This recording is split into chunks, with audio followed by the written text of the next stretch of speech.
everyone, welcome back to Power Up with Pride. I'm still Frozen Flygon. I had a really great time watching that Pugsy run, and now we're about to jump into Alice in Wonderdream by LattMackey. Take it away. Thank you so much, Frozen. Hello, everybody. My name is LattMackey, and we're going to be playing a game known as Alice in Wonderdream. It's actually a Japanese-only game, as you're probably noticing, seeing the writing on the screen. And so I think it's pronounced Fushigi no Yumi no Alice, but once again, my pronunciation is probably terrible. So just we go with Alice in Wonderdream. I am joined by the one, the only Glitch Witch. Kat, how are you doing? Better late than never, right?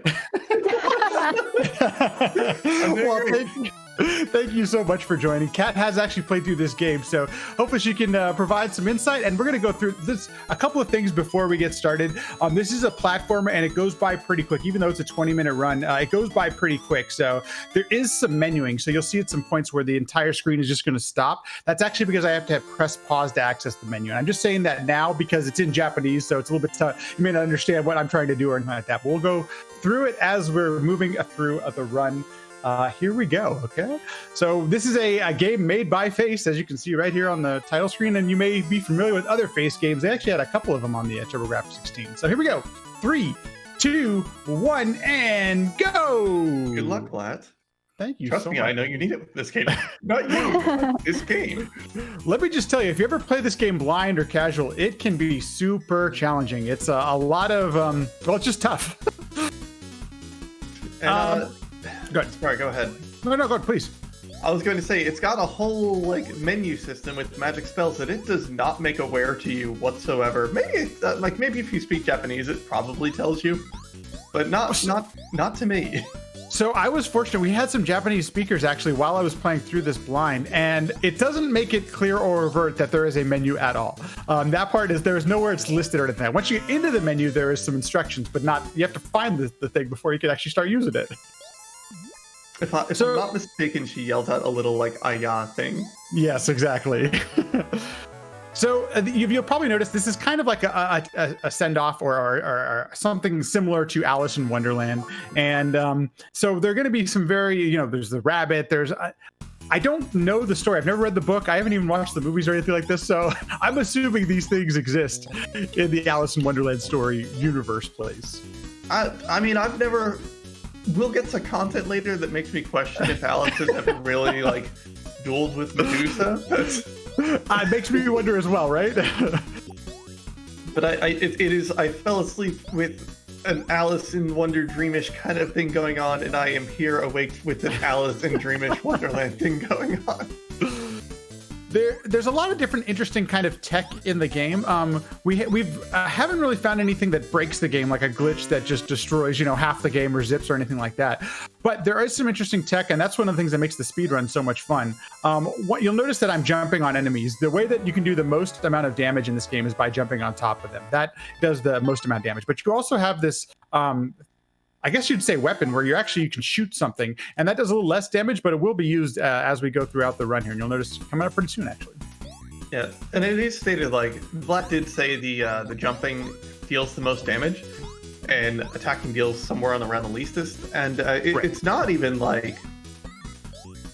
to put it into perspective, jumping on something I think deals somewhere in the realm of, 8 damage, and yelling at it deals 1 damage per little power bubble. Right. Pretty significant. Yeah, you're going to be yelling at things a lot if that's your only source of attacking. For those that are familiar with the Mega Man games, the ladder tech in this game is actually kind of similar.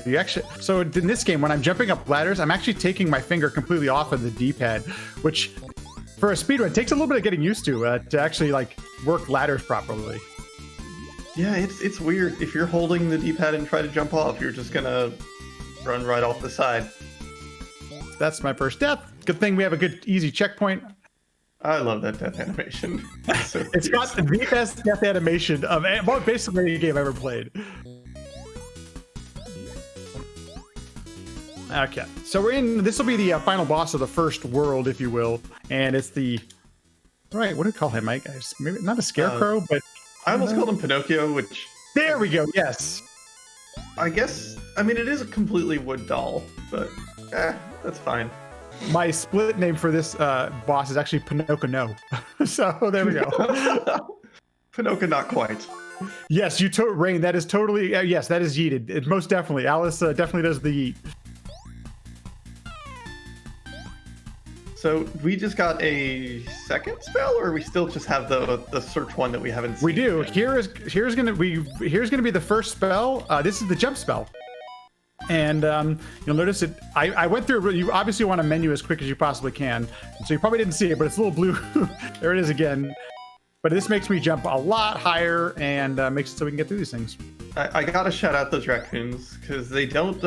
They throw those things at you, but they don't actually hurt you until they explode. So they're just this really friendly enemy that's kicking these spiky balls that don't actually hurt you. Kaiblat, it is totally a Louis Vuitton house in the boss fights. That is absolutely accurate. There's a little LV, you can spot it. Although I think we only see it one more time, so I'll try to point it out. I love that. It's pretty cool. There's a jump spell that makes you jump high, but there's actually also a super jump in this game that can also be very frustrating to figure out. That jump, wow, what is it, a 3-frame window to hit? It's very small, yeah, 2 or 3 frames, that's not much. It's this intended game mechanic that you almost need at times. Like there's some jumps that I really feel the game wanted you to be able to do. And it's a bounce off of an enemy, but it's a 3-frame window to actually get the jump. So I just did a really quick discover spell. The red book in your inventory is a discover spell, and you can find like hidden things throughout the levels. I'm using it to pick up health so that I can do a damage area there and also get through the main boss, and you'll see here in just a sec. And I'm going to use the discover spell again one more time here to get some health. The health in this speedrun is extremely tight. There are upgrades to get more health maximums, more magic maximums, and they last until the end of worlds or when you die. They're really useful for casual play, but that seems to have this routed out really nicely. I do want to do a real big shout out to Epic Neon Ninja Monkey, who is the world record holder and has actually done most of the work in this game. He's done some tasking on it. He actually did the memory address lookups and everything, where he found out what these frame windows were and what some of the the actual damages that's done. There's a lot of great info on the speedrun.com website. If you're ever interested in running this game, you may not want to. I don't know. It can be super frustrating and challenging. It is a game I'm like, yeah, I'll run this, sure. And then I got to that final boss, and I'm like, you know what? I don't really want to run this anymore. So it's funny you mentioned. Go ahead. No, please.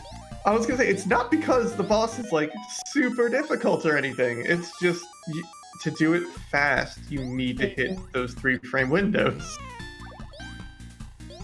We just got past one of the parts that I was fearing the most. The run can totally die here if I screwed something up, and we actually got it. So here is Trumpet Dog, or not a Trumpet Dog, or Tuba Dog, or French Horn Dog, or whatever musical instrument you want to give him. But this is the Tuba Dog. Fun fact. Oh my gosh, Tuba Dog. Fun fact, Lat does not know how to fight the Tuba Dog without the speed strats. I had no idea. In fact, when I was practicing, because I was doing actually a couple where I died purposely so I could learn how to do what to do if I die. I still have no idea. Alice hates music, confirmed.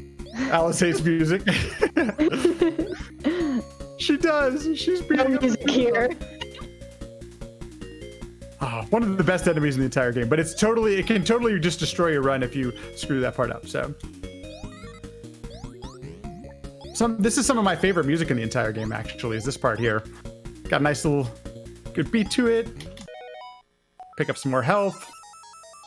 That is a horn and F. Okay, somebody who actually understands knows what they're talking about. I'm pretty sure it's a French horn as well, but... It is a French horn. Okay, well, see, there you go. My chat was insistent on it being a tuba. It's really silly, so I understand why it could be mistaken as a tuba. Tuba Dog just flows when you say it. Yes, the name is way better.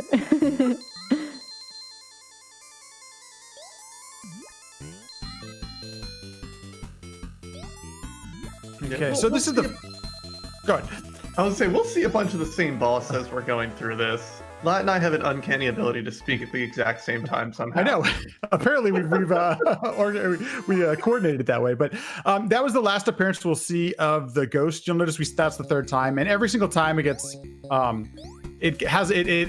size gets bigger. It gets bigger and bigger. So thankfully, that is no longer that. But we will see the lizard again one more time at the end of this level. So. I do want to say, like, chat just pointed out that the boss music is particularly fun, and the biggest shame of the speedrun is that it goes away right away. The boss music is a real jam if you let it, like, go for more than the speedrun will do. It really is. That's unfortunate. There's some real charming aspects of this game, but when you start speedrunning, it really you move through it so quickly. You don't get a chance to enjoy it as much. You'll notice that in my inventory, I now have this little green spell. Not going to use it at all. Still not even quite sure what it does, to be honest with you. I think it does. A spring pops up and you jump on the spring and something happens, but I have never figured out what that actually does. So I don't know if I've ever activated the green spell, like ever. Completely, useless in the casual and the blind playthrough as well. So okay, that's the last lizard. I'm usually one to experiment with buttons and see what they do, and nope, just not gonna do it. Completely unnecessary. Okay, so this is the last stage of World 3. And we got quick fire. So you can actually see me firing my weapon. I do use it occasionally.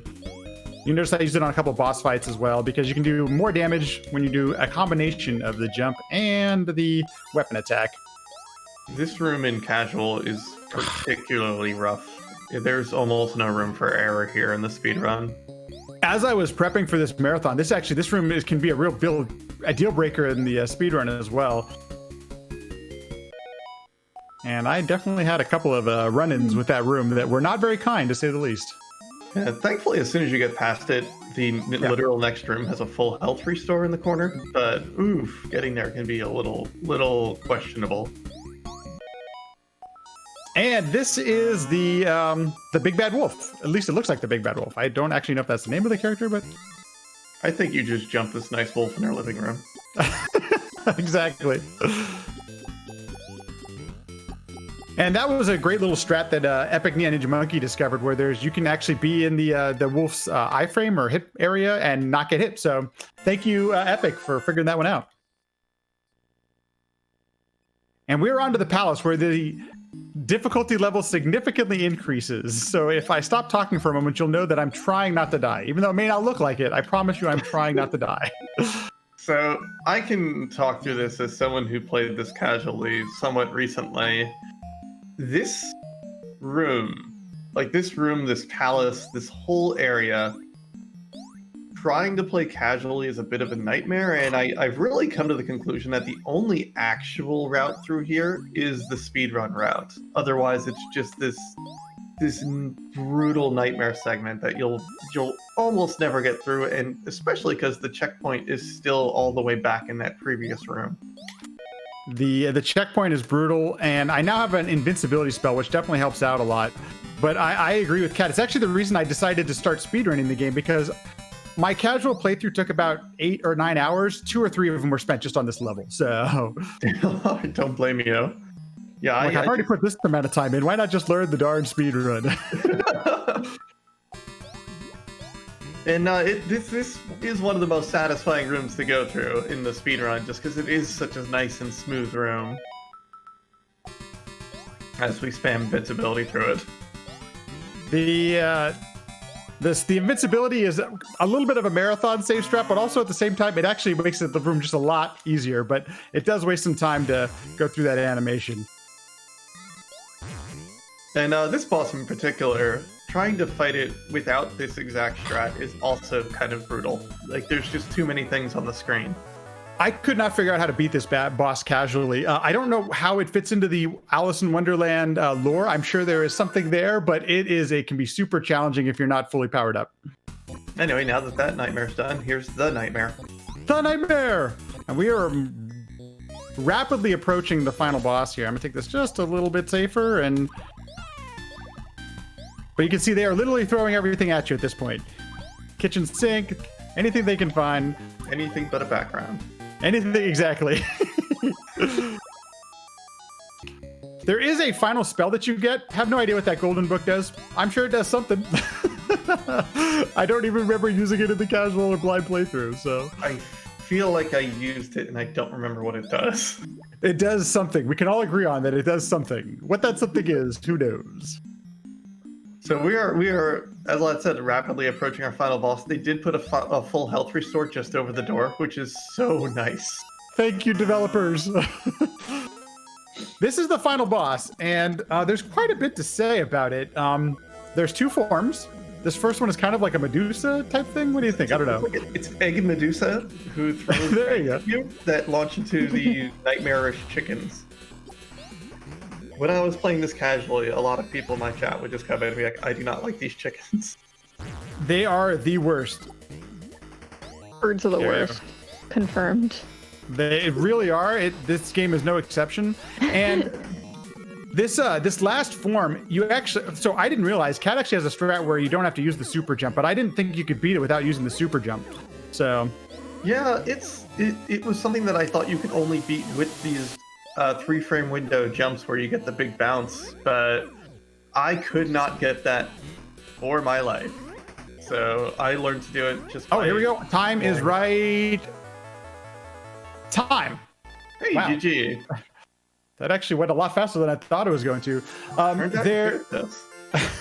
Well, a little bit of practice. I gave me back. I've actually practiced. A little different than Pac-Man. But the game is really charming, and even though there is a little bit of a language barrier for an English speaker like myself, the game is still super enjoyable, but really it presents a good challenge. It reminds me in a way of like when you play through like a Castlevania game or something where there's a big challenge to it up front, but it's really rewarding and kind of fun when you actually make it through. So it's I highly recommend it if you have a PC Engine or some reason, if you're one of the like a TurboGrafx or a PC Engine lying around.